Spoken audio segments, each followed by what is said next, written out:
Faith here with your welcome toast. It was Mark Twain who said, cauliflower is nothing but a cabbage with a college education.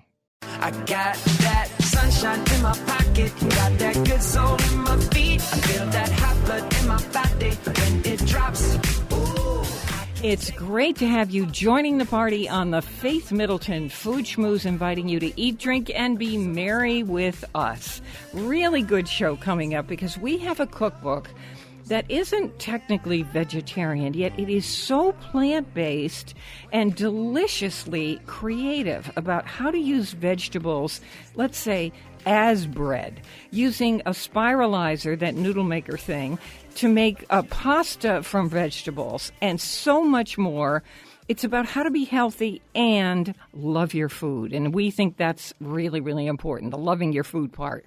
Great events around the region to tell you about. Our studios are at the Big G Gateway Community College in downtown New Haven, where we use 5 huge professional kitchens, part of the Big G's culinary training program. My food buddies are here, senior contributors Chris Prosperi and Mark Raymond, along with senior producer Robin Doyen-Aiken. Hey, everybody. Hey, Faith. I'm really excited about this book. This is how I've been eating with extra vegetables. But to have them be delicious, there can be a kind of nutritionist-centric way of saying, do this, no matter what. This has to be delicious, and I think That's Ali the key, has found right? a way. Yeah. Yeah, she's got some amazing ideas. Okay, we're going to get to that in a second. Thanks to Robin. Robin and I are big New Yorker magazine readers. She brought me in a poem by Carl Dennis that appeared in the New Yorker in August. This poem is called Bottle of Wine. I'm reading it because later in the show, we have a wine discovery for you, a beautiful wine from South Africa available across our region. And it's a Cabernet Sauvignon, so we're going to do that. The poem Bottle of Wine from the New Yorker. I like to park a few blocks from the house of my hosts and walk with my bottle of wine the tree-lined streets, anticipating the dinner with friends that await me. A bottle of wine showing not only that I'm grateful to be included, but that I'm eager to do my part, to offer a gift that won't survive the evening, that says I've set aside the need for transcendence and made my peace at last with living in time. Soon we'll welcome the evening with a toast. Soon we'll be toasting it in farewell, as it starts on its journey into the near past and then the far. Do the houses I'm passing regard me as a creature about to vanish into the realm of shadow while they have resolved to hold their ground? But the bottle I'm carrying shows how the past can enhance the present. The grapes it was made from were plucked and pressed 7 years ago in a vineyard in Burgundy, according to customs already in place for generations. By the time these houses moved from the realm of blueprints and estimates into brick and wood, the bottle will testify that traditions once honored are being adhered to still, with patience, with pride. And if the past is present this evening, isn't the future present as well in the thought that the ritual I'm helping to pass along will prove enduring? That however much the world around it may alter, guests will still perform it in eras to come? I hope I feel their presence in spirit under these trees later this evening as I walk back to my car with empty hands. A poem from Carl Dennis in the August New Yorker this year. That was great. That's worth the subscription right there. And now, Chris, I'm excited about this book, too. Ali Maffucci, she's been doing so many of these in spiralized cookbooks. The spiralizer is this little hand thing where they all work different ways, but you can make noodles out of vegetables. Not only is it healthful, but it tastes good. Sometimes you don't even miss the pasta And it because looks the really sauce cool, is too. so good. Yeah. It's fun to eat. This time she decided, I'll do some spiralizing in this book. That's all fine. But she decides to find these other ways for us to add vegetable nutrients to our diets. I think she's so creative with this. She's doing stuff like potato slabs that replace toast, cauliflower that becomes a pizza crust, broccoli that turns into potatoes, jackfruit that mimics pulled meat. And that's just the beginning. She's got 125 recipes in here, including flourless breakfast crepes with peaches and sunflower butter, sweet potato waffle grilled cheese, and mint chocolate avocado ice cream, which is said to be sensational in the reviews. One of the reasons I'm doing this book is for you to hear as you listen to this conversation how creative she and you, thanks to her inspiration, how creative you can be. Oh, turnips can be my potatoes if you don't want to do potatoes or you can't for some reason. Ali Maffucci, welcome to the Food Schmooze Party. Thank you for having me, and thank you for that amazing introduction. Oh, you're welcome. Ali, tell me about the best vegetables that you can use to make spiralized rice. Spiralized rice is just a spiralized vegetable that you put into a food processor and you pulse it until it's rice-like, and then you can treat it like rice. My favorite veggies to use for that are usually root vegetables because they're heartier and they have more of a consistency like rice. So I love sweet potato rice. So one of my favorite recipes of mine is my sweet potato fried rice. So you put it in the food processor. The option is to decide then how to cook that thing. And are you frying it in a fry pan? Yeah, I mean, there's a bunch of different ways depending on the veggie. Most root vegetables I love just sauteing with some olive oil, coconut oil, butter if that's your thing. And if it's something that you can have raw, like a beet, you can make beet rice. And I love just tossing that with some edamame and a dressing and kind of making like a fresh superfood rice salad. So it all depends on what veggie you're using. But in general, sauteing in the pan is a great option. This idea of bread, toast, crusts, wraps, and more in your book is really interesting to me. By the way, the book is called Inspiralized and Beyond. And in this one, Beyond, because there are some meat and fish recipes, but Beyond is the key. That's what we're doing right now. This idea that bread can often be filled with so many chemicals. I remember once picking up a brand in a regular supermarket, and I had read something and I thought, that can't be true. It really honestly did say in the ingredients, it said wood fiber. When you're trying to eat less processed, wholesome, clean diet, let's say, bread products can be a hurdle, as you point out, talking about burger buns, tortillas, pizza crust. They often have things like added sugars, dairy, preservatives, processed wheat, which has become a real problem for people. For my buns, I love using spiralized veggies. So you cook the veggies, you toss it with an egg for a binder, and then you put it in a ramekin, or you could use anything, like a muffin cup or something. Or a pie plate, right? Yeah, you can make a noodle crust out of spiralized vegetables mixed with the egg. Cool. So that's one of the ways that, one of the ways that I use the spiralized veggies. Yeah, I like that.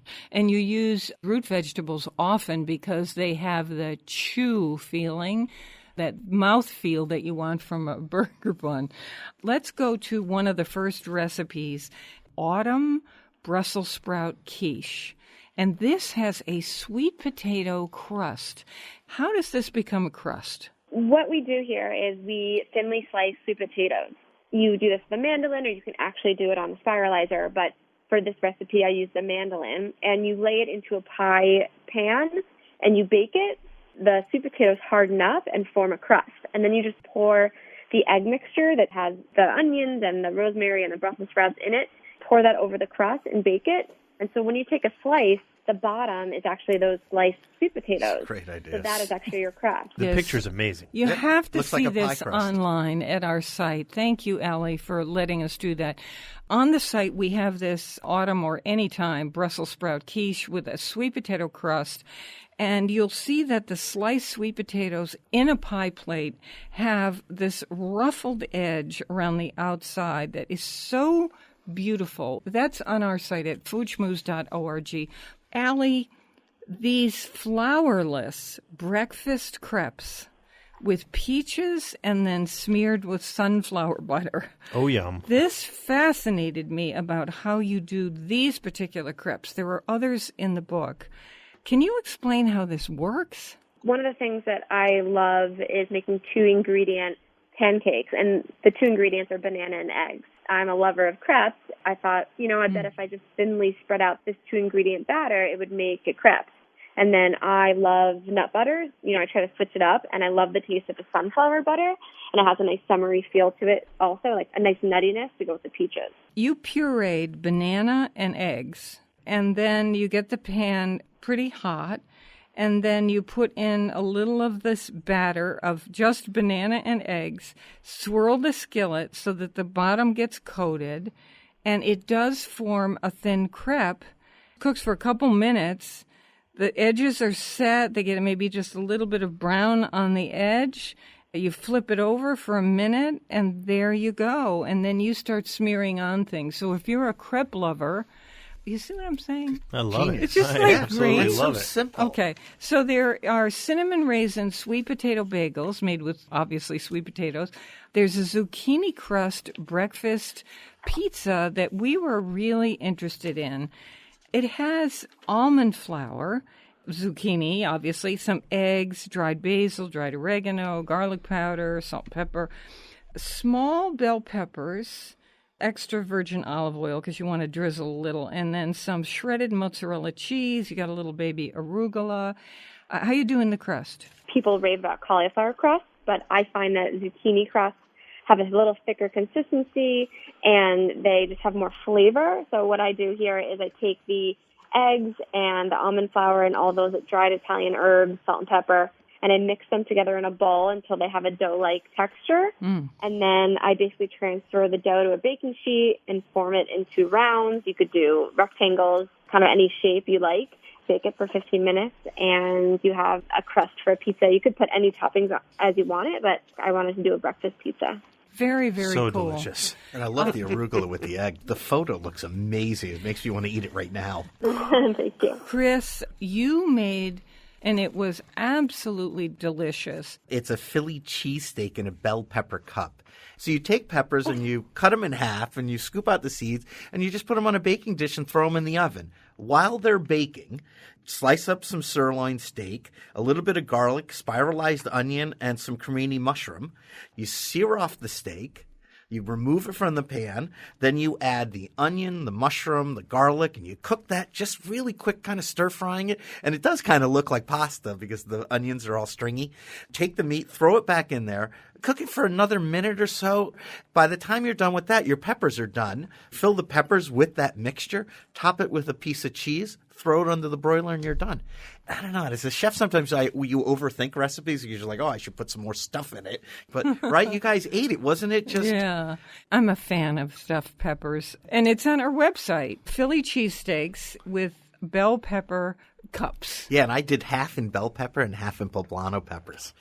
Yeah. So they made it even more fun. Because So I got one with a poblanos little were spice, just a little too. spice to it. Yeah. I mean, I hope as you're listening to this conversation that you're hearing that you can look at the vegetables that you're either buying at a farmer's market, because this is booming vegetable time. You can look at that and say, wow, I could do something with this rutabaga or these turnips and turn them into, like, Ali, the zucchini-wrapped pork dumplings. That's actually one of my most popular recipes in Oh. the cookbook. Yeah. Instead of having the actual dumpling dough, you have thinly sliced zucchini. You make a pork mixture with scallions and a bunch of great umami flavors from soy sauce and garlic. Wrap that pork mixture with those zucchini slices until they're like formed into little dumplings, and just bake them in the oven. And you can, I love serve. Yeah, and the consistency is wild. It tastes just like a dumpling. You don't miss the dough at all. Now I know what I'm going to do with all my Isn't really this large amazing? zucchini that I have. You know, so often these things just don't have great flavor, and I love this. When you're doing tostadas, which I was thinking, wow, how's she going to make a tostada? Can you tell us how you did that? I used another root vegetable, the yucca, and I blended it with eggs and spread it out in a baking sheet and baked it until it was thin like a fried tortilla. I wanted to make it vegetarian friendly, so I did some mashed black beans and kind of like the classic ingredients you'd see on tostada, like a little bit of salsa. I really like this way of getting more vegetables into my diet because I'm a pretty paleo-friendly person, and I think that would be a good idea. If you're someone where your doctor has said, we want you on the DASH diet, which is basically Mediterranean but missing a lot of good stuff, maybe you are on this low oxalate thing, or maybe you're a plant-based eater. I just am so glad you did this. I'm glad you branched out. There's a chicken saltimbocca in a skillet. I love prosciutto wrapped around chicken. Anything. Yeah. Shoes. Okay, so how did you do this in your way? What's great about spiralizing is that if you were to just tube a potato, you wouldn't get nearly as much as you would if you spiralize it. Just because you're getting these beautiful long spirals, they're more fun to eat, they take longer to eat, they fill you up in a different way. So for this dish, instead of just using potatoes like I have normally seen them served at a restaurant, I wanted it to be like a sexy date night meal where you're not spending much time in the kitchen, you're just putting everything into a skillet, and then you're splitting it with someone for dinner, and it's not that much mess. Italian American dishes are usually served with pasta, so the potato noodles still give you that pasta-like consistency, just a bit heartier. I love this story where you make the mint chocolate chip avocado ice cream, which doesn't even need an ice cream maker. You were referencing your mother, who was doing a kind of vegan diet that was raw so she could get her blood sugar levels to be okay, because she's a type 1 diabetic, very serious. And I guess found this mint chocolate chip avocado ice cream somewhere, made it for you, and you were just blown away with how creamy, minty, and subtly sweet it was. And so think about this. You've got a loaf pan. You put parchment paper in it. High-speed blender, combine coconut cream, you can get it anywhere, avocado, fresh avocado, maple syrup, coconut oil, and mint extract. You blend that till it's smooth and creamy. You stir in cacao nibs, and you freeze it for about 5 hours. There you go. I'm going to try it. You know what I'm thinking, too? For anyone who has dietary issues, it seems like she solved almost every problem. And who doesn't? I can't have dairy. Well, there's an ice cream. I can't have flour. There's a flourless cream.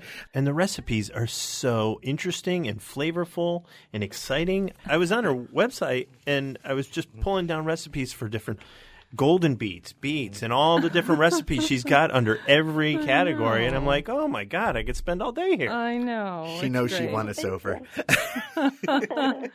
I guess we're fans of yours. I love to hear when people get excited about this style of eating because it's totally changed my life. You can eat healthy food, and it can be very delicious. How did it change your life? I discovered spiralizing through my mother, who you had mentioned before, on her journey with diabetes. And I, had always struggled with portion control. I'm Italian American. I love pasta. Yeah. So when I discovered spiralizing, I could not believe how much it tasted like spaghetti. And I know. It really was amazing. So this is how you eat healthy. This is how you have your cake and eat it too. I started my food blog, and it's helped me become the healthiest person I've ever been. Wow. Awesome. That's great. Well done. Same here. When I first tried the pasta, I have spiralized butternut squash in my refrigerator at this minute, and I made this awesome, I have to say, sauce and put it on the spiralized noodles. I had fried them in olive oil, and so they had a little bit of crispy just body. like fried pasta. And it was so phenomenal. I just thought, are you kidding me? What am I eating?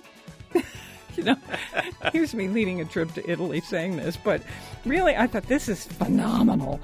Thanks for being with us. Thank you so much for having me. I'm glad you were all inspired. More mouth-watering conversation and fun ahead on the Faith Middleton Food Schmooze.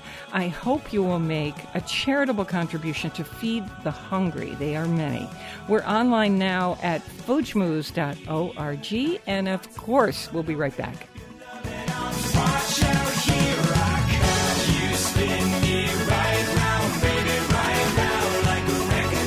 Right round,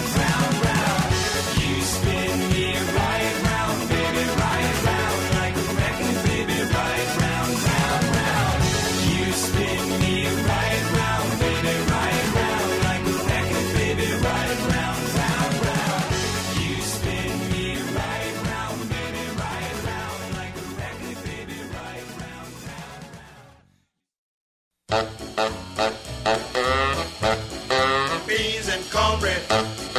Beans and cornbread. Beans and cornbread. Beans and cornbread had a fight. Beans knocked cornbread out of sight. Cornbread said, now that's all right. Meet me on the corner tomorrow night. I'll be ready. I'll be ready tomorrow night.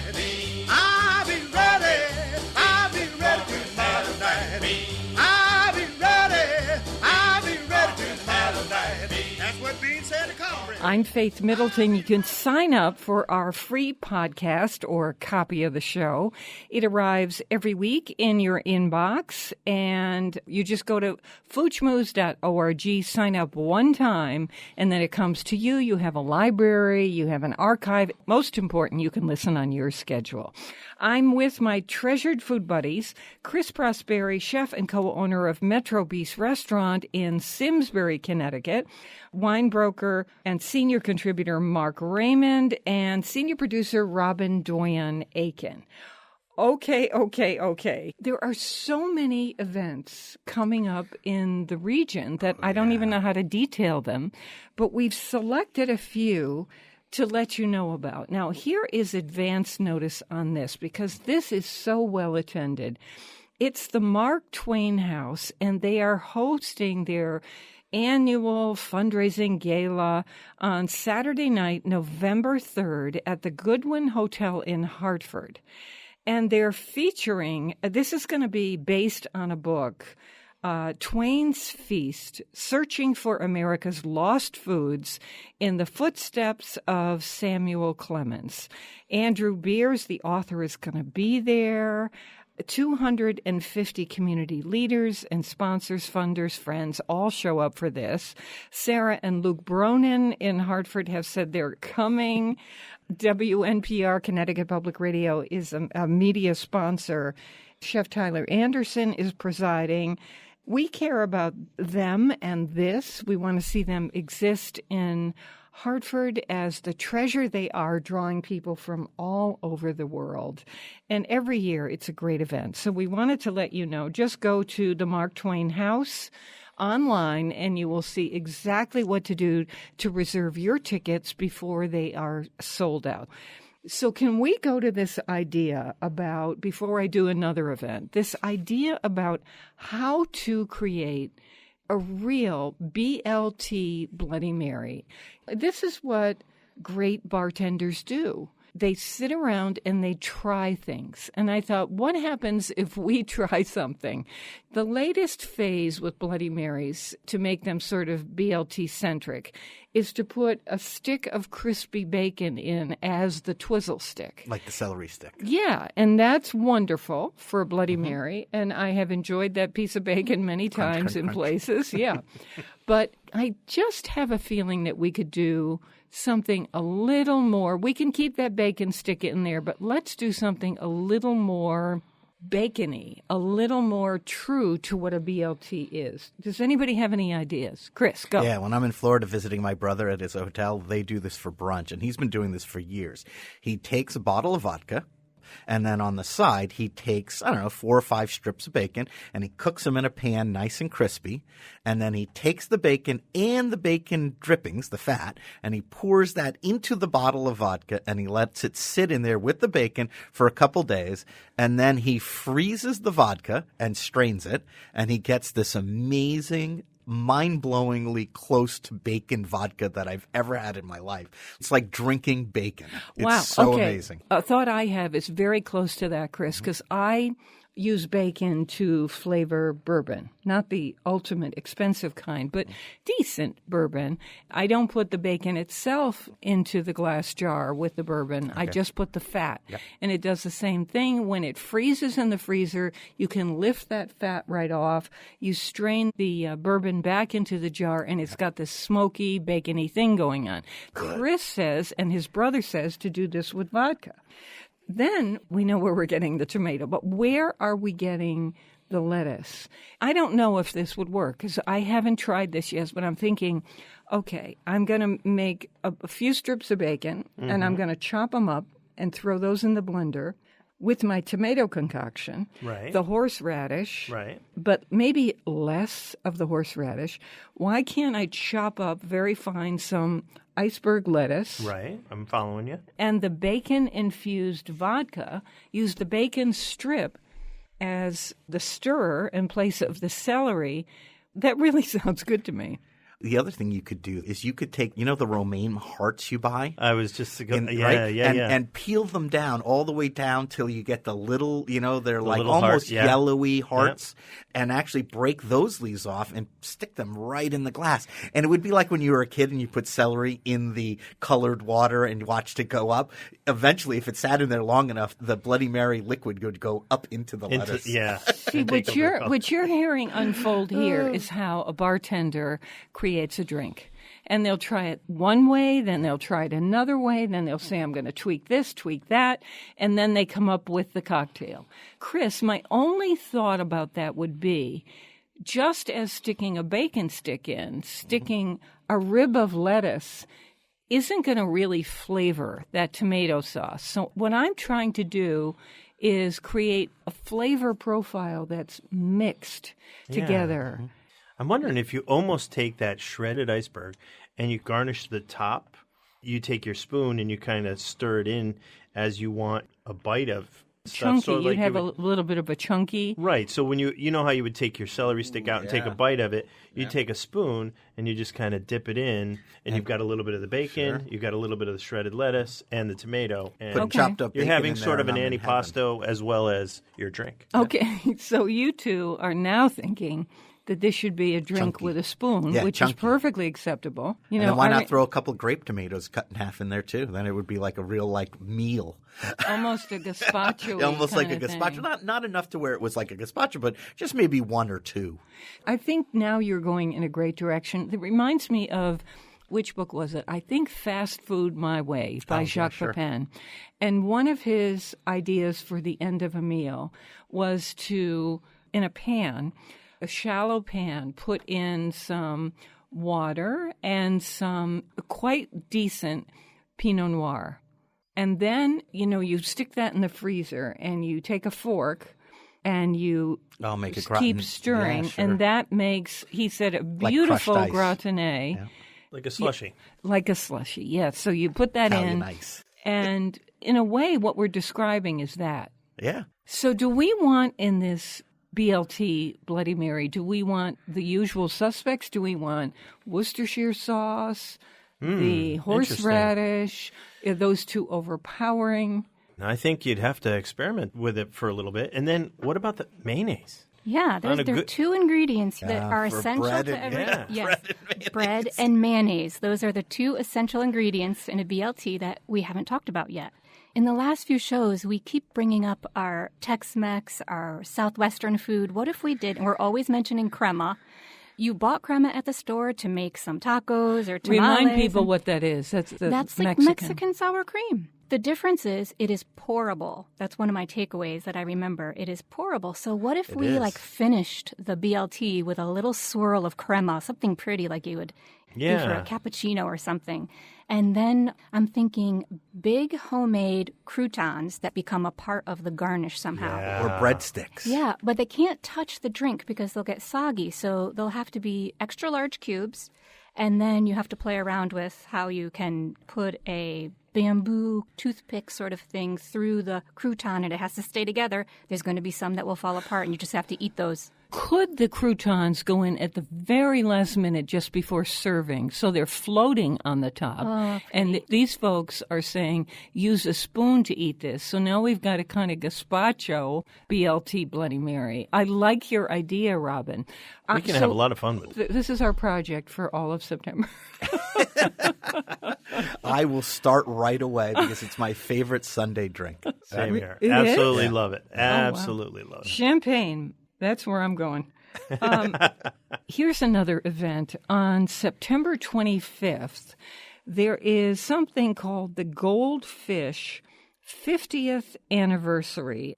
Fish exists in Greater New Haven, They have been responding to the needs of our neighbors who face obstacles accessing traditional soup kitchens or food pantries. Some people can't get to them for transportation reasons, for a variety of reasons. So what the fish does is respond to them and takes the food to them. And mostly it's the chronically ill, some elderly, disabled people, veterans. Last year alone, we're talking about over 4,000 deliveries to more than 1,000 individuals, and that was an increase over the year before. So we're going to see this happen. So the gala is at Anthony's Ocean View on Lighthouse Road in New Haven. So if you go online to Fish New Haven, you will see what they do. You might want to be a sponsor or an attendee, and how to get tickets to this event. And we think the work they do, just like Meals on Wheels, is terrific. Do you remember, for some people, it is the end of barbecue season, starting in maybe October 1 or something. I know a lot of other people have their grills out all year. It depends on what your situation is. Some people have no grills at all. So, but we had been talking on a show within the last couple months about using newspaper to start your, with a charcoal briquette thing to start your fire.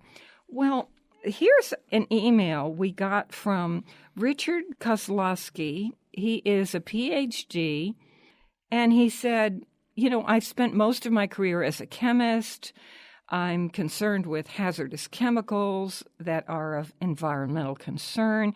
He said, so you were talking on the show about using newspaper to ignite the briquettes on barbecue grills. You know, I certainly have done this all my life. And he said, a concern of mine is the release of toxic fumes. He said, this is really hard to be absolutely certain, but the pigments in newspapers, he says, are of concern. He said one site, when he does his research, says that cadmium sulfide is used for the color yellow in color advertisements in newspapers and magazines. He said, if you are releasing cadmium in the smoke, that is a problem.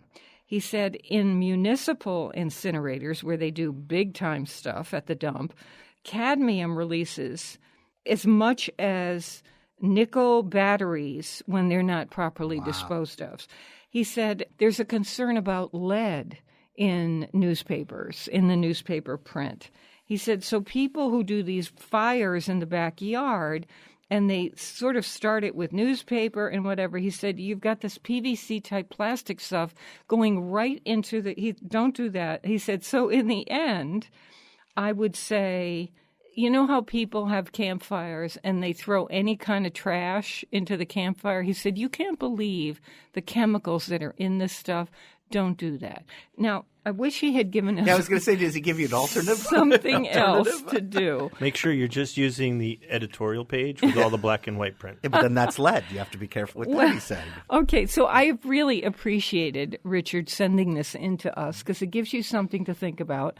I wish I could tell you what else to substitute with, but of course I can't. You can use those fire sticks. I use them to start the fire in the winter in the fireplace. They're little, like, sap-soaked sticks of wood, and you can light them with a match and throw that in there. So that's called fat wood. Yep, I use that those all little the time, sticks. all winter long. What do you think? Have they been soaked in anything? Now I'm thinking, like, maybe, who knows? I right? was thinking cardboard egg crates. I mean, you like to recycle them and go back and get more eggs, but if you have a bunch of them, you could use those to start, and that cardboard burns a little bit longer. Yeah. And I would imagine that doesn't have any bad ink in it, I would hope. Okay. We love the local. Please support your local food growers and food makers. You can get the podcast at foodschmooze.org. You sign up once and you are good to go.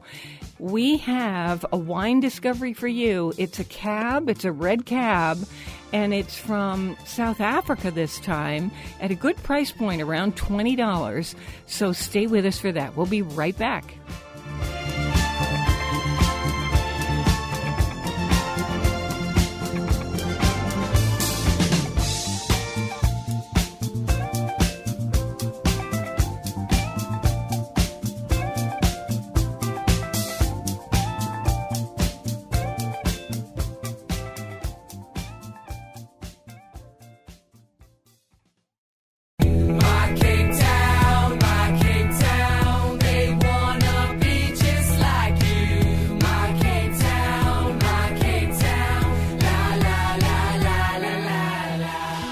I'm Faith Middleton, and this is the Food Schmooze Party, offering the richness of life and coming to you in Connecticut, Rhode Island, Massachusetts, and New York, including Westchester County, the East End of Long Island, the Hamptons, of course. A senior producer is Robin Doyon-Aiken, and to hear the show on Connecticut Public Radio, it airs Thursdays at 3 and 9 p.m. and Saturdays at noon. Podcasts and our curated recommendations are always online at foodschmooze.org. Schmooze, S-C-H like school, M-O-O like the cow, Z-E. Wine discovery, we try and have these happen on the show as much as we can. And this time it's Mark Raymond discovering this. We're talking here about a Cabernet Sauvignon. So this is a red from Stellenbosch in South Africa, 2015. We have this online at foodschmooze.org. It's around $20 a bottle. And Mark, this is a great discovery. This is very interesting, and I can see it going, especially if it's got a little chill on it, with this transition period between summer and fall. Yeah, I love this. I mean, how often do you stop and take a look in the South African section? Probably not every day. Bargain, right? It's a great bargain. It's a wonderful cab that has beautiful plum notes, beautiful blackberry fruit to it. Little vanilla. It's got that nice richness and great sort of velvetiness on the palate. So the vineyard is Stark-Conde.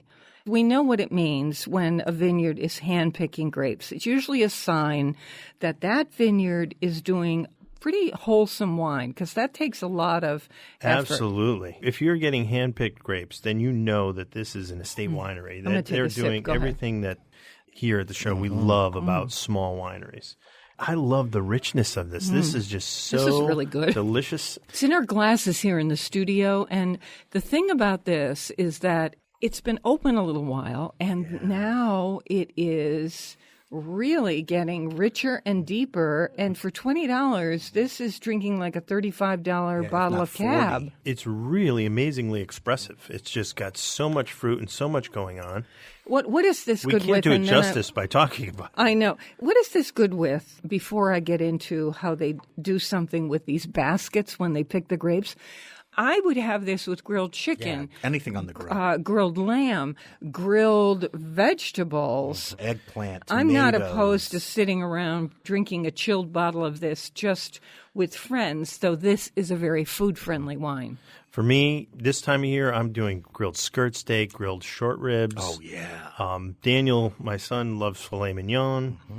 You know, maybe wrap it with a little bit of bacon. Yep, smokiness to go with that vanilla-y. Yeah. I think, those are fantastic. I love your idea of lamb. I mean, lamb chops and or a baby leg of lamb. People often, I find, when people are bringing a gift wine to somebody's house because you've been invited to dinner. Now, that doesn't work in Italy because they don't like you to bring wine. They want to do their own wine selection if you're the host. But in our country and some other countries, it does work. A lot of people want to spend between $20 to $40 as a nice gesture to the host for all the work on your behalf. So this is on the low end. This is $20. But it's a $40 wine. I think so too, Chris. But here's what I'm wondering about. On the label, it says that these grapes are basket pressed. Now, I'm thinking that means that there are these... This is almost like the old days of Italian wine where people were stomping them with their bare feet. These are... I think there's a lot of they're different extracting juice this way. In a delicate way, I think is what they're trying to say. There's a lot of big machinery that's out there that's being used to press grapes at times. I think this is more of a smaller vineyard way of pressing grapes. And only about 6,500 cases produced... Which is super small. So there's no filtration of this wine, they say, and no fining. Right. Can you tell us what all that means? So a lot of times they'll put wine through different kinds of filters. There's all different types, and they'll strip away a little bit of that, the character, the body, the substance, and that's why sometimes with a wine like this, as you get to the bottom of the bottle, if you've laid it down for a little while, you might see a little bit of sediment, and don't be put off by that because that's a natural product from wine. Another thing I was thinking about, if I had a nice little char going with the grill marks on my swordfish, this would really work for me. Yeah, especially if you did grilled vegetables underneath the swordfish, if you did eggplant and zucchini, that kind of flavors underneath farmers it. markets right now, they're booming, all the vegetables coming in, eggplant in particular. How about a nice puttanesca sauce where it had a little bit of, anchovy, capers. Yeah. The other thing I noticed about this is one of those wines that just gets better in the glass. You don't want to rush this. Or is this one of those wines you open like an hour before you're going to have it and let it just sit there and breathe, because it's a totally different wine now 45 minutes later. You can do it either way and get 2 bottles just in case, you know? So I like you asking this question, because now I get to turn to Mark and say, I'm someone who loves to see something transform in a glass. It starts out one way, and you think, oh, that's very nice. Yeah. And then in 10 minutes, 15 minutes, you take another sip, and you say, oh, my God, what in the world? Why didn't I recognize this? Mm-hmm. I think it's fun to see a wine the progression change because of oxygen contact. Mm-hmm. It evolves in the glass. It becomes more expressive as it warms up a little bit, because originally it may be at cellar temperature and now it's a little bit warmer. It becomes a more luscious, and the fruit starts to open up. It's just incredible. So while we're on this, I have a question, because someone gave me this the other day as a present. It's a wine aerator. Have you seen it? It's like a little plastic, funnily looking thing, and it has 2 holes on the side. You pour the wine in, and it sucks in air. I took it out of the box actually this morning, and I set it on the counter next to a decanter, and I'm like, I'm never going to use this, or am I? Does that really speed that up? Oh, it does. It does. Have you tried it? I've never even tried it. Absolutely have. Yeah. When I've had in the past a refrigerator-sized wine cave, and I would save, because of Bob Fenn at Mount Carmel Wines in Hamden, I would save the French wine gifts for 10 years, as he instructed me to do. And it was easy because I forgot about them. And then I realized I need the aerator.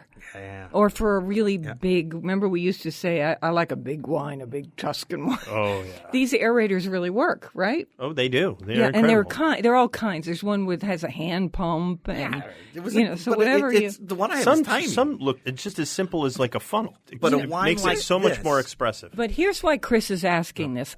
There have been articles written, you know how this is the sort of geeky exchange goes on, except this one's important. Does this aerating do anything, or is it psychological more than real? That is why I'm asking. Am I going to use it, or am I going to just leave it on the counter? It looks pretty. I'll just say, there it is. It absolutely works. It's not psychological. It definitely makes a difference. The next time I open a bottle of red, I'll pour a glass, and then I'll run it through the aerator, and then I'll taste it side by side and see, right? Perfect way to do it. So if I had to hold this bottle of Stark-Conde, which is the vineyard, and it's a Cab Sauvignon 2015. If you go to foodschmooze.org, you'll see a picture of the label. Call ahead. This is South African wine where many bargains are, and the wine sometimes has much more quality than the price. This is $20, a good host gift, or if on a weekend you're having a special meal and you think, I'm not going to do my usual weeknight $10 to $15. I'm going to do my extra $5 splurge. This is a great one. But here's one more thing. I don't know why I'm thinking this, but when I taste this wine, this Cabernet Sauvignon, I'm thinking to myself, wow, I want to make a real high-quality sangria. Sometimes people just say, I'm going to use an $8 bottle of wine, a $10 bottle of wine to make sangria because it's also sporty and fun. This would give that sangria the most amazing body. Absolutely. With the plum, the real fruits you put in, maybe a touch of brandy or cognac kind of a thing. This would be so awesome in that. And if you are doing that, always give it a good half a day at least to sit. So the fruit absorbs all that wonderfulness. Is that an Argentinian thing? Or I just think that's personal experience? Just personal experience. It also pulls the juice out of the fruit as well. So it sucks some of the wine into the fruit, but it also brings that juice from the fruit out into the sangria. You know, at this time of year, I'm still collecting my summer recipes and saying, we're running out of clock summer. We're not giving up on it yet. We're not giving up. No. So as we go forward, this is a great great wine for the fall, too. Mark, Cabernet Sauvignon, in this wine, and generally, is it one grape? Is it many grapes? So this has a little bit of Petit Verdot and Malbec. Some wineries Love can Malbec. add up to like 15%. They need to be at least 85% varietal. Some wineries are 100% What do you mean varietal. 85% varietal? What does that mean? So it needs to be at least 85% Cabernet here. So 85% of the grapes in this wine are Cabernet. And then there's Petit Verdot and Malbec. I was reading an article the other day in the New Yorker about the winemaker of Bonnie Doon, possibly the best I've ever read as a profile about wine and a winemaker. It was Adam Gopnik, and every single thing he writes I'm fascinated by. He said, well, wine making goes back to the monks were the first people. Yes. And it was some astonishing year that it was like 4,000, the year 4,000. He said, a lot of people don't know that Cabernet Sauvignon is a blend of the Cabernet grape and Sauvignon Blanc. What? Yeah. And back then, they would just take field blends. So you'd take the whites and the reds and you'd just make it all together, and you'd make your house wine. Hey, we did that once on the show. Yeah, we blended a bunch of bottles. Remember, we blended? Back in the day, So whatever you had, you put it in one barrel, and off you went. And then you would be known for that wine from that province or that land. Today, Cabernet Sauvignon is a mixture of the Cab and a lot of other traditional red grapes. It could be, yeah, but I think it comes back to where it's coming from. Every region has their set of laws that they have to conform to. So some areas it might be 90% that they need to be of that specific grape type to be in the bottle. And to get the special stamp to get that says exactly, authentic, right? Exactly. All really fascinating. This is a living, breathing thing in a glass that keeps changing. And I love that about wine. That's the best. And how it goes with food, whether it be savory or dessert, or whether it's just a sipping wine. Fascinating. By the way, Adam Gopnik's story about the former Bonnie Doon owner says that he did the Cigar Volant wine that was so Randall famous. Graham, right? Randall Graham. Yeah. He's now bought a piece of property in California, and he is apparently trying to create a true American varietal that has never been done before. Wow. Absolutely brilliant. Yeah, he pioneered that Central Valley, right, in California? Yeah, he did. Yeah. And so this piece of land that he has a lot of, it seems dry and arid that nothing will grow, but he sees the limestone. That's such a key property because the roots have to work so hard to produce something, and then what they produce is often something of great intensity. So limestone is, like singing a love song to a winemaker. Cool. And so he's got the limestone, and he says, yeah, I'm going to make something happen here. Can't wait. Yeah, he's that fun? Super intelligent winemaker. Oh, he's such a wild man. I just love what he does. Thank you, Chris Prosperi, Mark Raymond, and Robin Doyen Aiken. We're on Connecticut Public Radio Thursdays at 3 and 9 p.m. and Saturdays at noon. Weekdays, I hope you'll listen for my 60-second food schmoozes. They're fun to do. And never eat more than you can lift. In New Haven, I'm Faith Middleton.